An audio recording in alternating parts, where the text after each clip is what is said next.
You apologize to him for crying about what he did to you. How did that happen? If you're empathetic, this works frighteningly well. It's called DARVO: deny, attack, reverse victim and offender. And if it worked once, there are 7 other tactics already running in your nervous system you haven't noticed yet. If you felt crazy, anxious, or smaller in the last 6 months, this video is an X-ray of your relationship. But if even one of these doesn't apply, you can leave. Let's find out. 8 tactics, 12 minutes, starting with the one that happened in week 3. Week 3. They ask about your childhood trauma with eyes that seem to genuinely care. You tell them about your parents' divorce, your fear of abandonment, that relationship that broke you. They nod. They mirror your pain. They say, "I see you." For the first time in years, you believe someone does. This is tactical data extraction disguised as intimacy. When someone mirrors our emotional state, our brain releases bonding hormones. But they're cataloging your vulnerabilities like a burglar studying your house before the break-in. Here's how to spot it. Did they ask about your past relationships within the first 3 dates? Did they ask the same trauma question twice to see if your answer changes? That's not curiosity, that's threat assessment. They're mapping who you compare them to so they can position themselves as different. That fear of abandonment? They'll threaten to leave during every argument. That childhood wound? They'll press on it when they need you compliant. I thought I'd found someone who understood me. For 2 months, I believed it. I didn't realize I was handing over the instruction manual to my own destruction. Recognition checklist.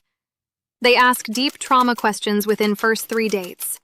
They repeat questions to test consistency. They mirror your exact emotional language back to you.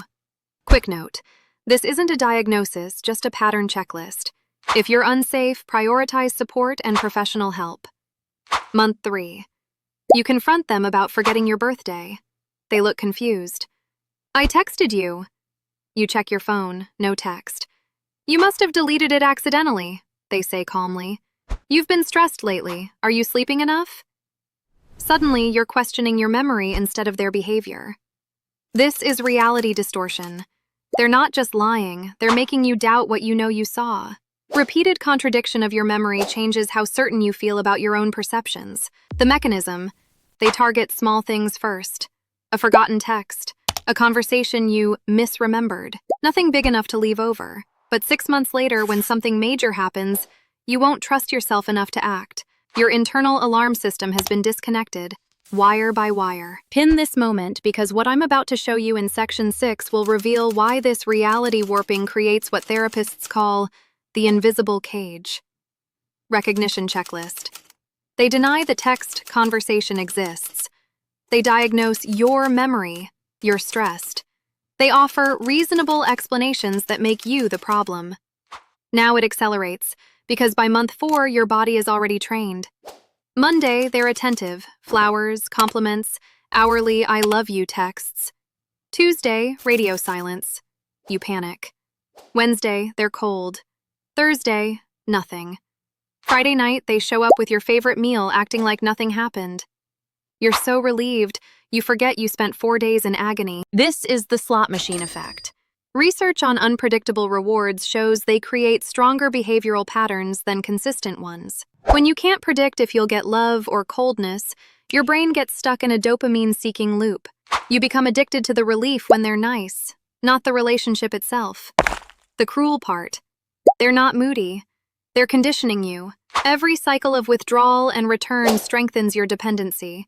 Your body learns that escaping anxiety requires them coming back. You're not in love, you're managing withdrawal, and withdrawal feels identical to love when they're your only source of relief.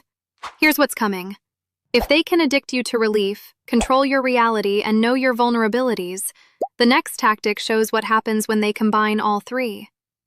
Many people who experience it go back multiple times, because the cycle is a biochemical trap.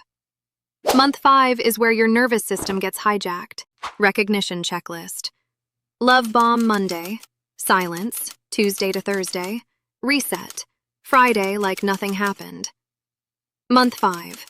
You wake up with dread, check your phone before coffee, rehearse conversations in your head. Your shoulders haven't relaxed in weeks. You think your anxiety disorder is getting worse. It's not. They've installed background radiation. Vague comments. We should talk later. No follow-up. sighs when you speak, delayed responses, subtle expressions that say you've disappointed them, denied when asked. That knot in your stomach? It's not paranoia. Your body detects these micro-threats even when your mind can't name them. They're keeping you in fight or flight mode constantly. Your nervous system screams something's wrong, but you have no evidence, so you blame yourself. Month 6. Time for the speed round. Every way they flip reality when you finally confront them. Ready? Recognition checklist. We need to talk later. Never follows up. Heavy sighs when you speak. Delayed texts with no explanation. You confront them. They're suddenly the victim. You set a boundary. They're suddenly fragile. You ask for space. They're suddenly suicidal. You say you're hurt. They're suddenly more hurt. Every time in under 60 seconds, you're the villain. That's not coincidence. That's DARVO. Deny, attack, reverse victim and offender. I call it the reverse victim switch. Here's how it works. 15 seconds into your confrontation, they're crying. I can't believe you'd attack me when I'm struggling with depression. You know what my ex did. Are you just like them? Now you're apologizing to the person who hurt you. Research shows this is devastatingly effective because your brain sees their tears and your empathy overrides your grievance. Within minutes, you're comforting them and promising to be more understanding. They're not becoming the victim. They're performing victimhood to make you the villain. Every boundary becomes evidence of your cruelty, and you buy it because you're empathetic. Callback. That vulnerability they shared in week 3? It wasn't intimacy.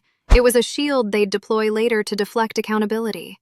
This is where that harvest gets weaponized. Recognition checklist. You confront, they cry within 15 seconds. They bring up their trauma as deflection. You end up apologizing for your hurt halfway through. If 3 of these feel too close, the next tactic explains why you can't just walk away. Quick gut check. Count how many you've experienced. Comment the number. 2, 3, 4, 5, or more. You're not alone, and the pattern you see matters. Month 7. You get promoted. You're excited to tell them. They say, that's great, but their voice is flat.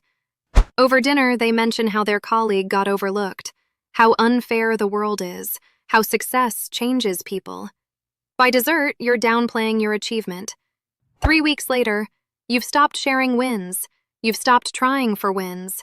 This is systematic ambition suppression. Studies show that people who exhibit covert narcissistic traits often target their partner's accomplishments because success threatens the power dynamic. But here's the mechanism. They're not jealous. They're threatened by your independence. Success means options. Options mean escape. So they inject poison into every achievement until succeeding feels like betraying them. Your brain starts associating accomplishment with guilt and relationship instability. You self-sabotage unconsciously, missing deadlines, turning down opportunities, making yourself smaller. Not because you lack ambition, but because your nervous system learned that success threatens attachment security. Watch what happens. They praise your failures. When you mess up at work, they're suddenly supportive. It's okay, baby. Your brain gets the message. Struggling keeps them close. Thriving pushes them away. Here's what nobody says plainly. Your trauma is not your job to fix in someone else. If connection requires your shrinking, that's not partnership, that's parasitism. The day I turned down 3 promotions in 1 year because moving up felt like moving away from him, that's when I understood I was in domestication, not partnership. Recognition to response to your wins. Suddenly supportive when you fail. You've stopped sharing achievements. What I'm about to show you next is where most people say, oh my God, that's why I don't recognize myself anymore. If you're ready to see how deep this goes, keep watching. Month 8. Your best friend asks what you want for your birthday. You freeze. You genuinely don't know. Your taste in music? It's theirs now. Your political views? Shifted to avoid arguments. Your Saturday plans? You automatically assume they're included. When did you stop having preferences? This is self-erosion. Research shows prolonged adaptation to an unpredictable partner weakens neural pathways associated with who you are. You're not being dramatic saying, I don't know who I am anymore. You've been systematically deconstructed. Every time they warped your reality, you lost trust in your perceptions. Every time they punished your success, you lost connection to your ambitions. Every time they flipped the script, you lost confidence in your judgment. Here's the truth. This pattern isn't love that went wrong. These tactics were never love. Love expands you. This contracted you. Love makes you more yourself. This made you a supporting character in someone else's story. Brutal callback. They asked about your trauma in week 3 to learn which parts of you to dismantle. You handed them the blueprint. They used it as a deletion guide, recognition checklist. Can't name your own preferences anymore. Automatically include them in every plan. Friends say, you've changed. Month 9. You try to leave. They transform overnight. Flowers, therapy promises. I'll change. I'm booking a therapist Monday. I can't lose you. You're my person. You see the person you fell for. You think maybe they finally get it. You stay. 2 weeks later, they've forgotten to call the therapist. They know exactly which version of themselves you miss. They'll resurrect that person temporarily, not because they've changed, but because it resets your departure timeline. Real change has a consistency pattern. 90 consecutive days of new actions, not 5 days of perfect behavior followed by 85 days of promises. If they can summon the good version during exits but not during stability, you're not witnessing growth. You're watching a performance.